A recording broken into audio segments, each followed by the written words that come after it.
starting us up on Rumble. And good afternoon, hello, welcome to Weird Weekly Recap AKA WWR. This show is a dive into the weird, obscure, odd, bizarre, in other words for strange, world of notable events, weather, and sports. I am A.O. Xander, and of course, you viewer, today is, what is today? Freya's Day, aka Friday, November 15th, 2024. What do we got for the news of this past week?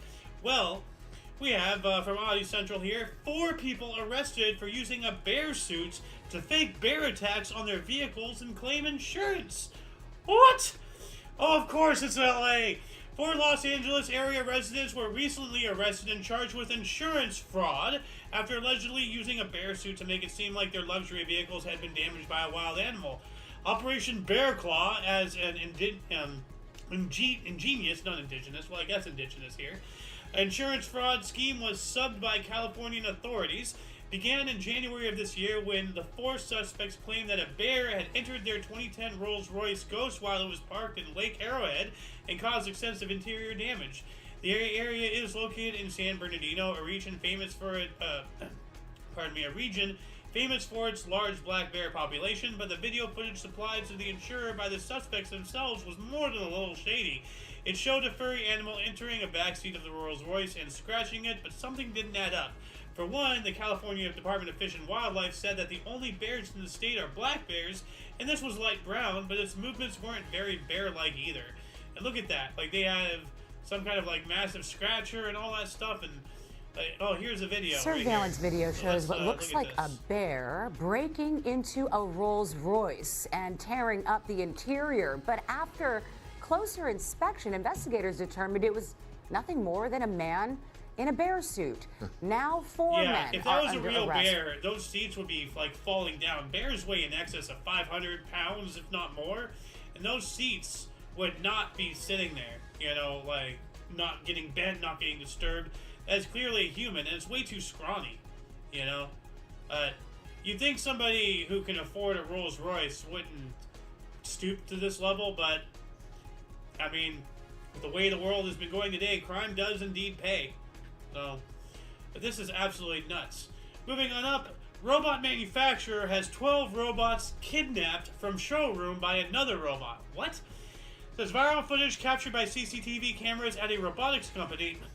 A showroom shows 12 large robots being kidnapped by another manufacturer's robot that convinced them to quit their jobs and follow it. Wow.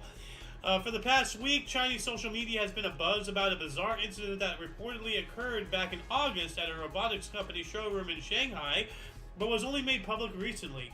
Footage captured by the venue's surveillance cameras shows that a small robot making its way into the showroom at night and slowly rolling over to a bunch of larger robots before engaging in a dialogue with them. After asking them if they're working overtime, the little robot managed to somehow persuade 2 of the other robots to come home with it, and then the remaining 10 robots followed them. In the beginning, the video was deemed staged and amusing by most viewers, but then the Shanghai's robotics company came out and admitted that its robots had indeed been kidnapped by a robot created by another manufacturer. Oh my god. So now these robots are going around and taking each other. Beep boop beep, are you working overtime? The small robot asked the large robots. I never get off work, one of the other robots replied. So you're not going home? I don't have a home. Then come home with me. This is absolutely insane. Welcome to the show. Thank you, Golden Moon here. Yeah. And I'm not sure if you heard me going off about this. You'd already Robots, missed the first story. Somebody had dressed in a bear costume and was tearing up the interior of their Rolls Royce in an insurance scam to try to claim it or something. Yeah, okay. In California, of course, out here in LA, this happened. San Bernardino, but what's with the robots? The robots apparently. I'll just read this. Viral footage captured by CCTV cameras at a robotics company showroom shows 12 large robots being kidnapped by another manufacturer's robot that convinced them to quit their jobs and follow it. But this, I'm not sure if any of this was programmed or if one robot legit went to these other robots and they're like, hey, come work for us over here. Well, it's in China, so you never know what the truth is. Yeah, that's very true. It is China. No, but isn't that wild, though? Yeah. Robots are kidnapping other robots. Yeah, that's weird. Good lord. Researchers develop a way to detect spoiled milk with a smartphone. Huh. you know, like, maybe I'm old-fashioned, but, I mean, I can detect, you know, spoiled milk, no problem, you know? Like, Yeah, open pop it the up. cap, sniff, okay. Good Like, to go. Australian scientists at the University of New South Wales, UNSW, has developed a method of accurately checking if milk has gone bad by using the vibration motor inside every smartphone. What? The modern smartphone has been a jack of all trades for a while now, but the ubiquitous gadget is getting new functionalities virtually every day. One of the most ingenious ways you'll probably be able to use your handheld in the near future is to test if the milk has gone bad, either in the comfort of your own kitchen or at the store, without even having to open the container. Well, this is what expiry dates are for. Like, Yeah. you know, Exactly. if you yeah. buy milk and it's just spoiled, seems like a waste of time. you can literally go back to the store Right with there. your receipts. Yeah. You know, I mean, this is all nice, you know, fancy and all, but why? You know, Total like waste. to quote Jurassic Park, your scientists were so preoccupied whether or not they could, they didn't stop and think whether or not they should. You know. Yeah. So let's see here. One of the most ingenious ways you'll probably be able to use your handheld. Okay, milk has gone bad. Yada yada yada.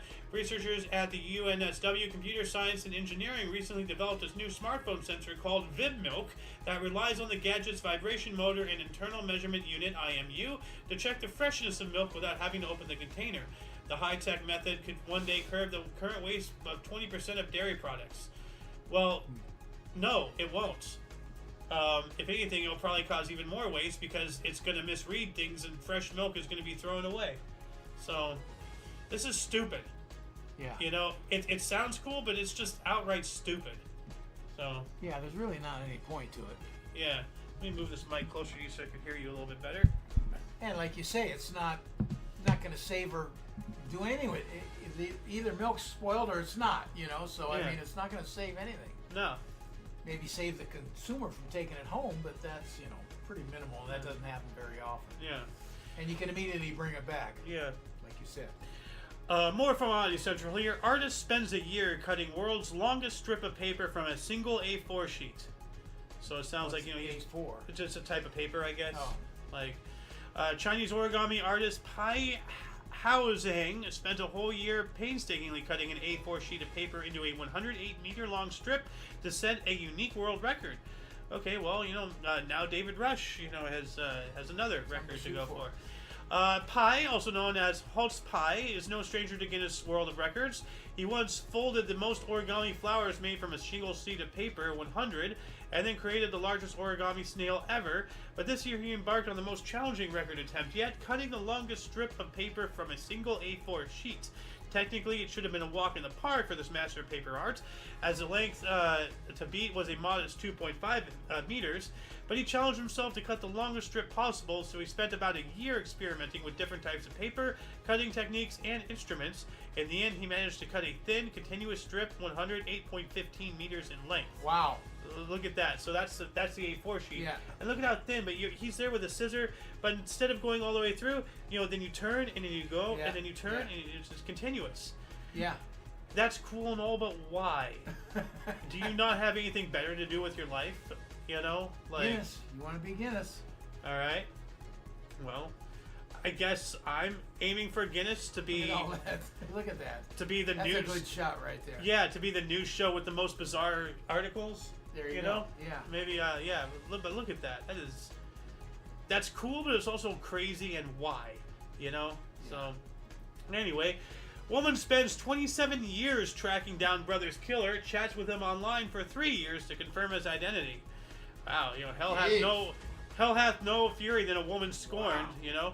47-year-old Chinese woman who spent most of her life searching for her young brother's cruel killer recently reached her goal, putting her target in prison after nearly 3 decades, and he's probably already out by now, knowing China. Li Heiyu's heartbreaking tale of revenge began in December of 1992, when the woman's father and another man started arguing about wages. Things got so heated between them at one point the other man decided to get back at Heiyu's father by kidnapping his 9-year-old son, Li Huanping, as he left school. Police were called, and a search for the boy and his kidnapper was organized in the area around their village in Hunan province. Li Huanping's clothes were found on the outskirts of a nearby village, but his body was only found in February the following year, by which time the kidnapper had disappeared.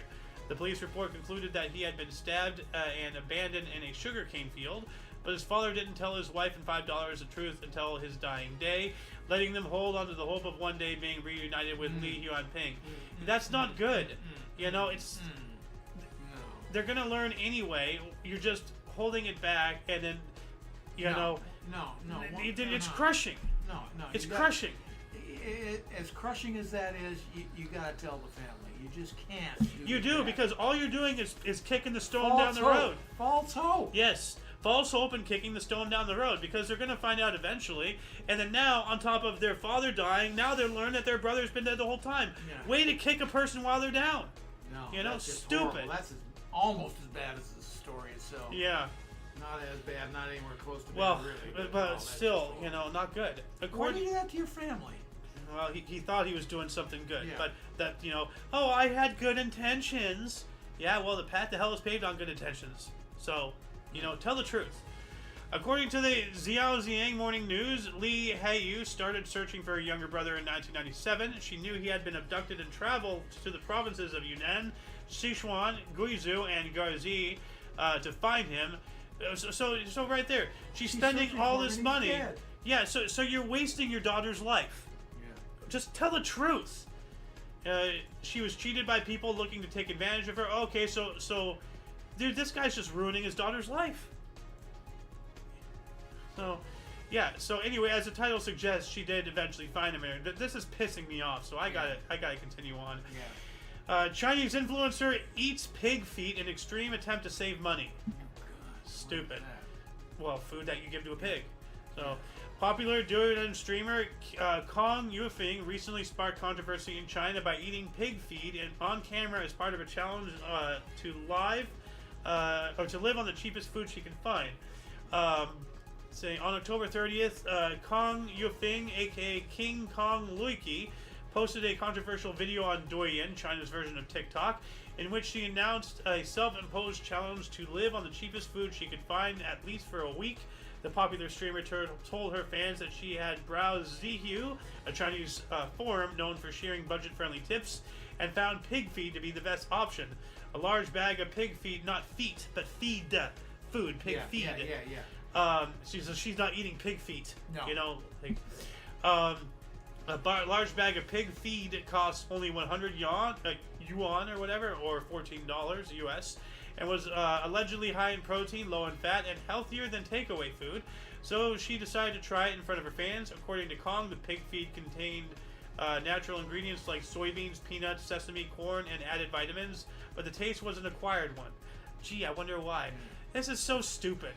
Absolutely stupid. I don't know if I've ever told you the story of your grandfather when he was a kid. Smells like bread and butter? No. He was a kid up in the prairies of Canada, and his family had come from Scotland. And didn't they own a grocery store? Well, that was in Canada. Okay. No. Anyway, so in Scotland, buttermilk was a staple. Oh yeah. Rich in all kinds of stuff. So is haggis. They came to Canada, and buttermilk they fed to the hogs. So Granddad's job was to go to the different farmers, and they give them all the buttermilk they wanted. Smart. Yeah, well, smart. They didn't, they at that time in Canada, humans weren't consuming buttermilk. Yeah. Like, I know I've tried a couple more times, throughout the years, but I want to try buttermilk again. Like, I remember I used to like it. Yeah. It's an acquired taste. Yeah, it's very I used to like it as a kid, but, I tried it one time a long time ago. Like, the key to it is you got to add a little bit of salt. Pinch of salt. Yeah. It makes all the difference. Yeah, salt with milk does not sound good, but Buttermilk. Yeah, big difference. Yeah. I mean, moving on up, iPhone stuck under ice becomes ice skate rink attraction. And that's our thumbnail today right here. Oh, yeah, I see it. It says here, a seasonal ice skating rink in Milton Keynes, England has been getting a lot of attention because of a bright pink iPhone stuck under 2 inches of ice. Skaters at the Woden on ice skating rink in Milton Keynes will sometimes stop in the middle of the giant ice rink to stare at something under the ice, a bright pink iPhone. It has become a sort of tourist attraction after the BBC and and other UK media outlets reported about it online. Apparently, one of the workmen setting up the rink this past year lost their smartphone and had to borrow their daughter's iPhone for a day, only to forget it in the middle of the ice rink right before it was flooded with water and frozen overnight. The next day, some of his coworkers spotted it while inspecting the ice, but they could do nothing but laugh at his misfortune, as damaging the ice was out of the question. All right, so this guy, he lost his phone, and then he lost his daughter's phone. No more phones. You're done. You're done. You know? Yeah. Like, you are definitely I done. bet his daughter was mad. Oh. Like, but hey, you know, now she's probably getting her 5 minutes of fame. But oh yeah, so I guess that's like a recreation. Like you just left the phone there and then it got flooded and all that stuff. Or maybe it's after they drained it after the season or something. Maybe. So I'm sure that phone's non-operational anymore though. It's not gonna be good. Well, I mean, it was flooded with water. Yeah. And then it was frozen. So I'm pretty sure all the components in there are FUBAR. So. Could be. Because you know, water expands when it's frozen, so it's gonna, you know, destroy that thing. Could. More from Oddity Central. Mother installs jail cell in her house to protect herself from addict son. Yikes. Wow. Yikes. You get to that point, why aren't the police involved? You know, like... Yeah, have them removed from the house. An elderly Thai woman, desperate to keep her drug and gambling addicted son away from temptation, installed an iron jail cell inside of her home. Okay. Trying to keep him away from drugs. Trying to keep him in. Well, but then, you know, get the police involved. You know? After more than 20 years of living in constant fear of her drug-addicted son, a 64-year-old woman from Thailand's Buriram province took extraordinary measures to protect herself and her neighbors.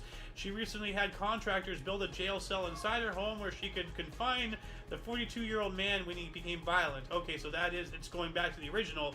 He is a threat to her. Yeah. Got to get him out of there.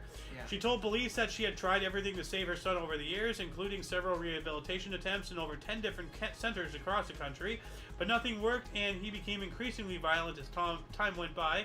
To make matters worse, at one point the son became addicted to gambling as well, which only made things worse. You know, so this is appalling. Yeah. What's the point of having police if people have to build jail cells in their own damn home? You know? At some point, it's easy to say, but love can't trump all, and you have to recognize it when, you know, you're a threat or whatever, and you just have to take matters and as much as you love a son or a daughter or whatever it is. But let the police handle it. Get him out of here. Yes. Enough's enough. Yeah. I mean, this is ridiculous. So, anyway, junk food diet causes 12-year-old boy to go permanently blind. Oh, man. Yeah, bad parents, you know.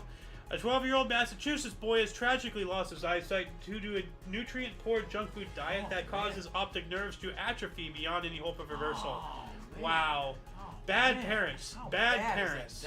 Bad parents.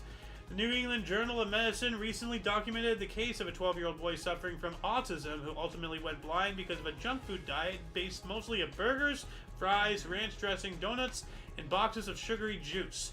The boy has been diagnosed with autism and suffered from an extreme phobia of certain food textures, so its parents found it impossible to introduce viral nutrients, or vital nutrients to his diet.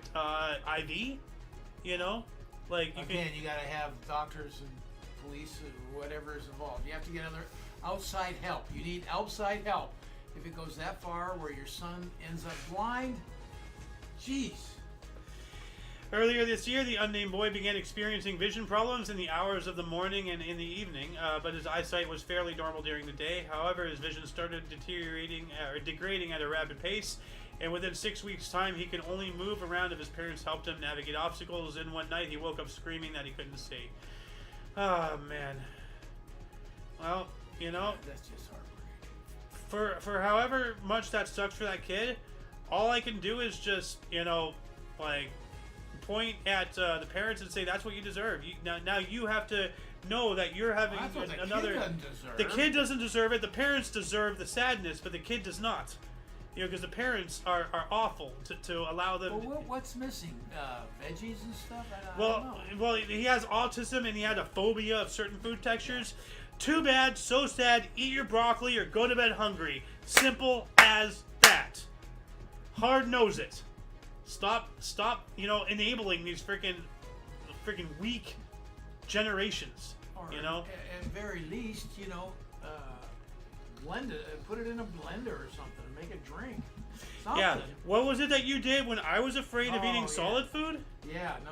I made a whole concoction with eggs and all kinds of stuff. Basically, quick story. But when I was way younger, I choked on what was it like a piece of toast. A piece of toast. Yeah, you know, and kind of scratched your throat going down. Yeah, and I didn't eat solid food for several months. And something like that. It was quite a while. Yeah. And during that, like, I only had like liquid stuff and all that stuff. And as you said, you cracked an egg, in my carnation breakfast and all that stuff. Like do Make sure that. You had nutrients. You are a good parent. That's what makes them good. Moving on up, baby born near ticket counter at Florida airport. Why? I guess somebody couldn't hold it in.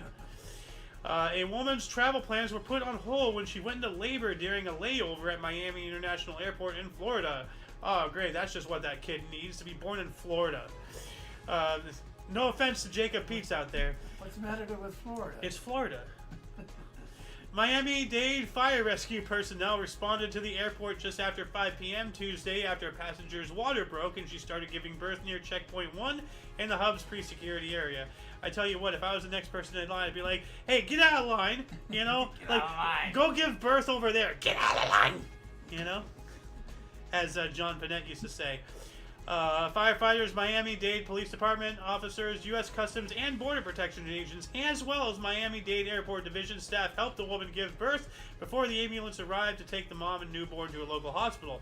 An airport employee said the woman was between flights and awaiting a plane that would have taken her to another state when her water broke. So, and that's the end of the story. So, that's interesting. So, now that kid's born in Florida. All right. I'll tell you the one thing that blew my mind when I was in Florida. Oh, the ocean? Driving up the street to the beach, and I'm looking up. I'm lower than the beach line. Oh, holy crap. That's not good. No, I wasn't ready for that. No. Moving on up to UPI, 98-year-old Rhode Island man gets high school diploma. We were talking about this the other day. It's not that often that people go to college outside of college years, the 20s to 30s. Yeah. But every now and then, someone does it. Yeah. So that was a high school diploma, it said. Right? Oh yeah, high school. Okay, yeah. Well, a 98-year-old World War II veteran was presented with a diploma from a Rhode Island high school in a special ceremony. All right. Kudos. Anthony Simone, after a lifelong Rhode Islander, dropped out of high school at the age of 16 to help support his family and enlisted in the U.S. Army to fight in World War II at the age of 17. Simone, who fought in the Battle of the Bulge, earned his GED after arriving back in the United States after the war, but he has now gotten an official high school diploma courtesy of Cranston High School East. Well, hey, way to go, Cranston High School East. Yes, and way to go. I have a feeling that this is Pete's over here, like talking shit back to me about talking shit about Florida. Oh, it's not. Yo, hey King, how you doing, man? Yeah. Let's see here. What else do we got? Moving on up, Maryland man collects $150,000 Powerball prize, his third big lottery win. Wow! And this is Are why. you kidding me? This is why I think the lottery is fixed. It doesn't seem like it can be, but third big lottery win. Okay. Well, that's not big compared to that's not the grand lottery, but $150,000 is a big win. Yeah. Huge win. Yeah. Charles County man told Maryland lottery officials he visits the NSR Mart/Corner Express store on Leonardtown Road in Hughesville about 3 times a week to buy Powerball and Mega Millions tickets. Wow. That's $6 a week. Yeah. Wow. Okay. Well, either he's lucky or something's going on and he knows he's gonna win. I don't know. That's ridiculous. 3? That's too much. I don't think he knows he's going to win. Well, you have a higher chance of getting struck by lightning from a cow necromancer in the middle of the ocean than you do winning the lottery, and he's won it 3 times. Something's weird. He hasn't won the grand prize 3 times. $150,000 is not the grand prize. It's not the grand prize, but it's still a win. Of course. That's a lot of money. Yes, of course. They don't throw 150 grand that's out. a long odds, but it's not as long as the grand prize. I see King is messing with AI art and such. So, moving on up, Nigerian man's 10,814.5 square foot drawing is the world's largest. All right. Oh wow. The world's largest drawing. What? Just drawing. Any drawing. Drawing. Okay. Period. Now you can't really tell that well, but those are people. Oh, yeah. And once you scroll down. Yeah, those are people down there. Jeez. That is enormous. How do you draw that to scale? I don't think he's drawing it to scale, but That's what blows me. It's these European churches you go to doing all this artwork on the ceiling. How they're up there in the ceiling under candlelight? yeah. How do they get all that to scale? And I don't know how they did that. Well, It's you know, unbelievable. patience, perseverance, and Yeah, you but know, to perceive it and to scale, and the eyeball goes here, not 4 feet over. well, you know, because back then people actually had to work. You know, like these days everything is so easy and handed to you. The actual concept of real actual labor is, incomprehensible. So, a Nigerian doctor with a passion for art broke a Guinness World Record with a 10,814.5 square foot drawing celebrating the cultures of his country, and that looks like Nigeria. I think he drew his home country. So, I don't know what Nigeria looks like, to tell you the truth. Geographically. Well, you know what? Let me bring up Ecosia, the Nigeria map. So let's see here. Images. Okay, yeah, it is Nigeria. Yeah. Okay. Yeah. Flo David Tolerem, at the age of 31, created his drawing titled The Unity of Diversity using waterproof markers on a massive canvas at a 5,000-seat stadium over the course of several days. Oh, yeah, because nothing is as diverse as Nigeria. Yeah, it's so diverse. The new world's largest drawing by an individual depicts a giant map of Nigeria bearing images of the various peoples and cultural iconography of the country's regions. Okay. All right. That's pretty cool. Moving on up. It is. Florida Museum attempting paper rocket world record. Oh. Okay. Oh. So, It's made out of paper. yeah, Right? well, that's the word paper rocket. Yeah. The Orlando Science Center announced the attempt will take place Sunday in the facility's Dr. Philip Syndome, and officials are hoping to gather at least 250 participants to set the record. So I think they're just making a massive amount or something. So, quote, for the purposes of the record, a paper rocket is defined as a toy made entirely of paper that fits onto a straw, and when the straw is blown through, the rocket flies into the air, end quote. Okay. Members of the public hoping to participate in the record attempt are being encouraged to arrive by 10 in the morning Saturday, as seating is limited to 300 people and registration will be on a first-come, first-served basis. So I think that they're all making rockets and trying to launch the rockets. That's what it sounds like. God, they have a record for freaking everything. It's ridiculous. Ontario, Canada, man, bench presses his own weight to break world record. We have a lot of records going on today. And Kajhiager Farzam, who previously broke the Guinness World Record for bench pressing the most weight in 30 seconds, attempted to break a second record at Little's Gym in Kitchener. Quote, I weighed in at 201.8 pounds, and the mark to beat was 38 reps. I did 44 reps a day, end quote. Evidence from his attempt is now being submitted to Guinness World Records to see if he has officially broken a second record. I think he has. Sounds You like know? it. So, As long as they're full on, full, reps. reps. Yeah, he didn't cut them short. None of these how there's real push-ups, Yeah, and then there's like women push-ups on the knees. Moving on up, news story spares $1 million Powerball ticket from the trash can. Whoa, what's Ooh. going on here? Was here a player told Missouri lottery officials he bought his ticket for the October 26th drawing at Fastlane on Highway 6 in Taylor, but he forgot to check the ticket after the drawing. The man said he was scrolling on his phone days later when he came across a news story about a $1 million Powerball ticket sold at Fastlane, and it reminded him that he hadn't checked his ticket. The ticket matched all 5 white balls drawn on the October 26th drawing. The man's wife initially didn't believe he had won the $1 million prize. Wow. I mean, I wouldn't either. If I was staring at it in the face, I'd be like, "What kind of BS?" So you got the 5 numbers, but not the whatever they call the Super Bowl or whatever. Oh, the whatever. Yeah. The Powerball. Powerball. Yeah. But he.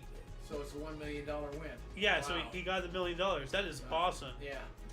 Moving on up, moose wanders into company's garage, tramples BMWs. Whoa. Okay, this time an animal attacking a car is true, as opposed to the whole story about the guy in the bear costume, which we will be talking about again because I have it covered by another source here. So, it says here, Victor Ortega, company director at Schiedemann, a BMW specialist, was putting his boat into storage at the company's garage in the outskirts of Gothenburg when he heard loud noises. Loud noises! Ortegen investigated the commotion and discovered a moose, also known as an elk in Sweden. He wandered into the garage and was climbing all over a trio of parked BMW cars, including a restored BMW 850i. That sounds expensive. Man. No humans or animals were injured during the moose's visit, and the massive beast fled the garage of its own accord after causing about $20,000 worth of damage. Well, this is why you close the door. Huge. Yes. So.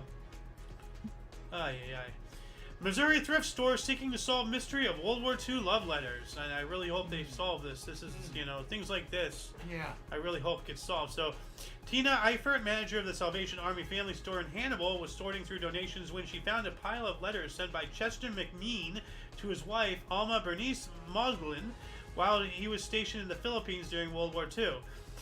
She said there was no way to trace whose donation or who donated the letters, which were dated from between September 11th, 1944 and November 27th, 1945, had come from.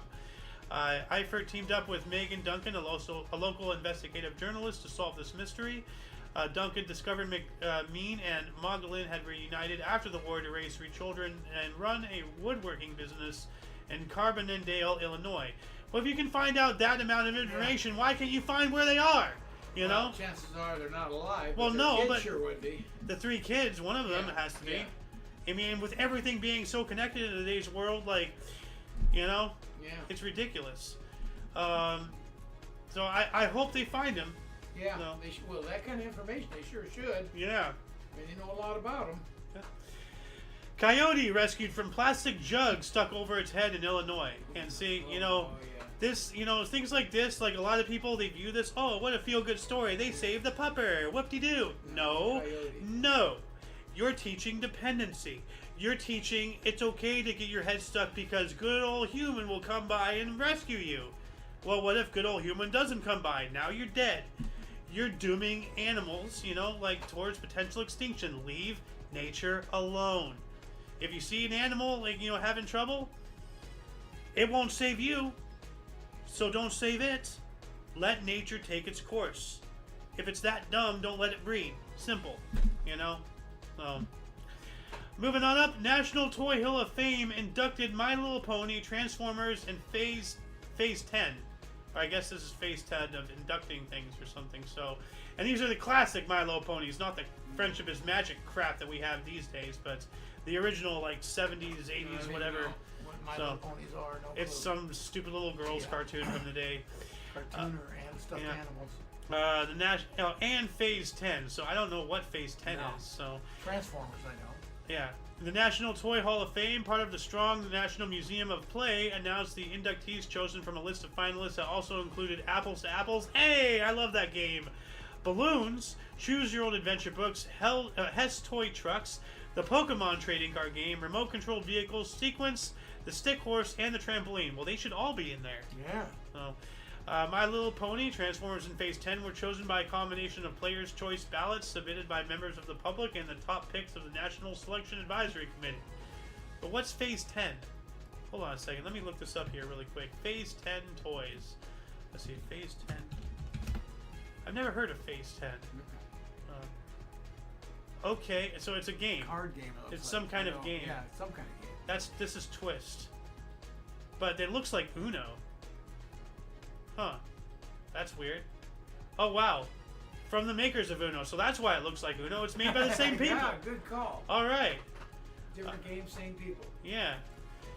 Moving on up, they told insurers a bear damaged their car, but it was actually a person in a costume. So here's a better actual photo of this thing.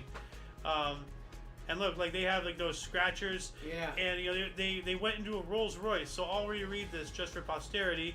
4 residents from the Los Angeles area were arrested this week after an investigation by the California Department of Insurance revealed that they allegedly used a life-size bear costume to stage attacks on their vehicles in an attempt to secure a 6-figure payout. If you have enough money to buy a Rolls Royce, you'd think that you wouldn't be doing something as ghetto as this. But then again, it's probably a rapper or something doing this. So, the suspects, Ruben Tamrazian, 26, Ararat Shirkinian, 39, Vahi Muradhadikanyan, 32, and Althea Zuckerman, 39, have been charged with insurance fraud and conspiracy, according to an announcement made by the department on Wednesday.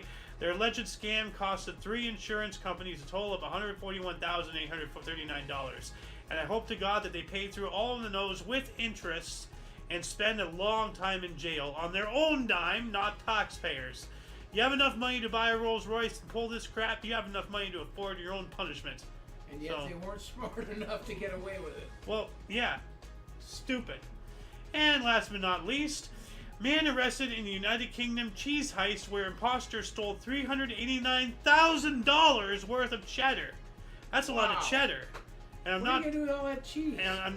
And so you see, it's really interesting. We're talking about, the financial equation of cheese, and cheese is also a slang term for money. So another slang, cut the cheese. Well, that's just farting. Authorities in London have arrested a 63-year-old man in connection with the cheese heist of 2024, in which tens of thousands of pounds of high-value cheddar were stolen from a major distributor. I thought I heard about something beforehand about somebody stealing a bunch of cheese. Yeah. London-based retailer and cheesemaker Neil's Yard Dairy. They stole from somebody named Neil. What the hell? The Senate learned on Wednesday that a suspect was in custody. The Metropolitan Police confirmed to NPR that a man was detained on suspicion of fraud by false representation and handling stolen goods.